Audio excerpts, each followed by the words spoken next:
malgré la crise, un indicateur persévère dans la stabilité. Lequel? Le déficit extérieur. À plus de 68 milliards d'euros fin août, en cumul sur les 12 derniers mois, il campe autour des 70 milliards. Une contre-performance évidente comparée à nos voisins du Sud. L'Espagne est ainsi parvenue à diviser par 2 son déficit depuis 2008. Et que dire de la performance italienne? Le redressement est spectaculaire et l'équilibre à portée de main avant la fin de l'année. Alors pourquoi la France n'y arrive pas? Pour comprendre, il faut s'attarder sur les deux composantes de notre balance commerciale, les exportations de biens et les importations. Les exportations d'abord. En valeur, elles progressent toujours, mais au ralenti, pour plafonner autour de 440 milliards d'euros. Rien d'étonnant, puisqu'une grande partie de nos clients sont en Italie et en Espagne, c'est-à-dire dans le sud de la zone euro, une partie du monde où la demande intérieure est comprimée. Et qui dit une demande domestique étouffée, dit moins d'importations. Et les résultats sont là.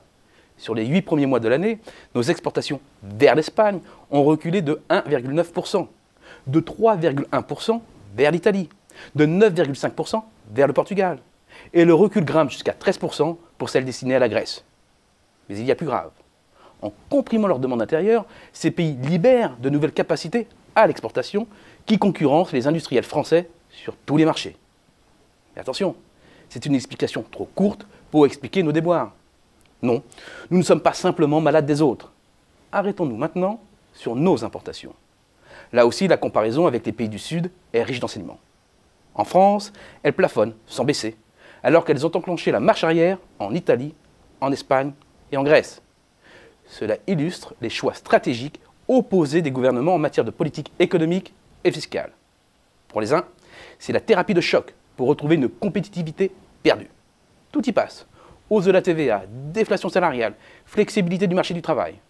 En France, la voie choisie est tout autre. Toutes les mesures prises épargnent le cœur de l'assiette fiscale, c'est-à-dire la consommation et les salaires.